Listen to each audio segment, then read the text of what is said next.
In this video, I'm going to be reviewing the Singapore Airlines first class lounge in Jakarta Soekarno-Hatta Airport.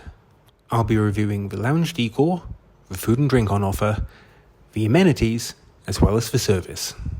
If you enjoy the video, please subscribe. The Singapore Airlines lounge at Jakarta Airport is located at Terminal 3, which is the newest and most modern terminal. Now, the way the Singapore Airlines lounge is set up at Jakarta Airport is somewhat unusual. It is a dedicated lounge, but it's within a contract lounge, namely the Plaza Premium Lounge near Gate 6. So it's a dedicated lounge within a dedicated lounge within a contract lounge.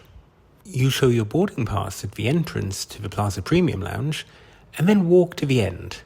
There, you should see a separate section just for Singapore Airlines.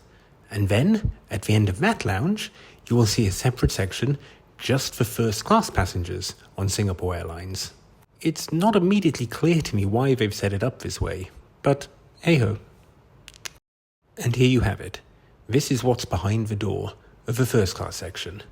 Singapore Airlines only operates a maximum of 4 flights out of Jakarta each day that have a first class cabin, and each cabin only has 4 seats. So you're talking 16 passengers per day that will have access to here.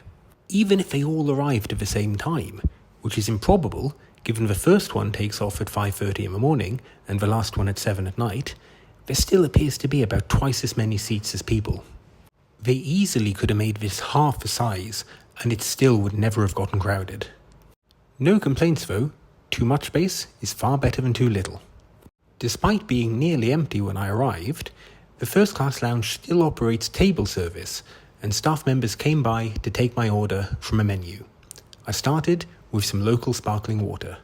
Whilst I waited for my food to arrive, I checked out the self-service area, which included a coffee machine, a few bottles of wine and soft drinks, including iced tea, some wrapped pastries, including a blueberry cheesecake, which I tried later on in the video, and also a selection of soft drinks and beers that are in the fridge for you to select, although the staff will happily serve these to you if you want.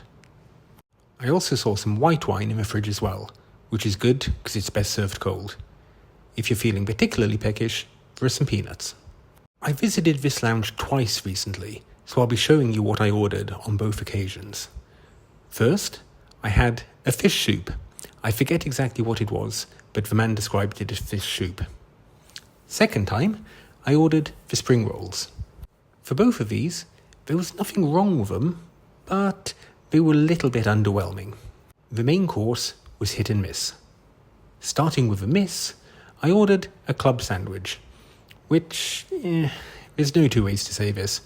It didn't look great, and I'll be honest with you, it didn't taste great either. For a first-class lounge on one of the world's best airlines, this was disappointing.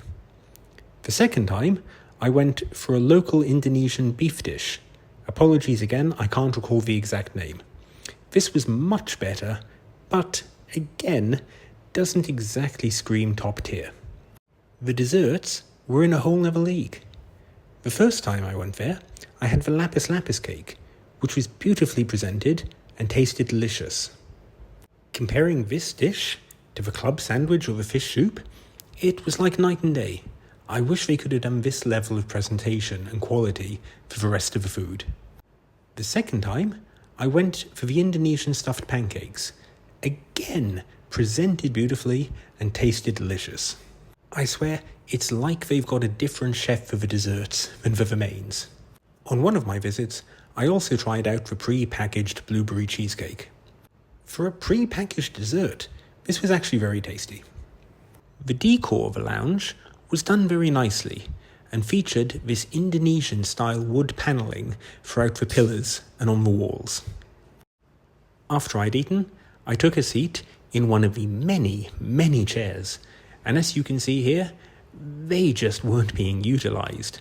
I just can't get over who designed a lounge this large for this few passengers.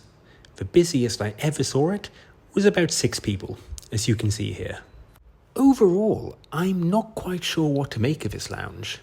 I mean, on the one hand, as you can see here, it's far less crowded than the main lounge.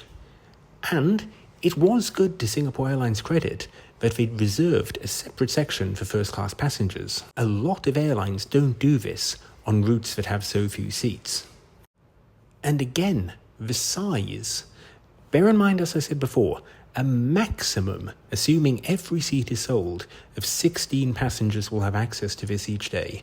And yet they've catered this huge space, including a la carte dining at your table.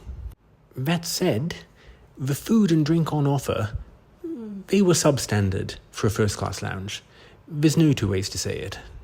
Whilst the desserts were admittedly of high quality and great to try out some local flavours, the main courses, to be honest, if you'd have told me that I'd bought these dishes for $2 or $3 in an Indonesian food court, I would have believed it. Compared to the rest of the lounges available at Jakarta Airport, this is admittedly very good, and I'd say probably the best.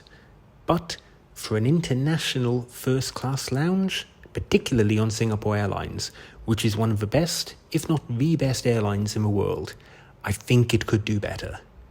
I will return, simply because I fly this route every other week. But please, please, please, just invest a little bit more in your food and drink. It'll do wonders.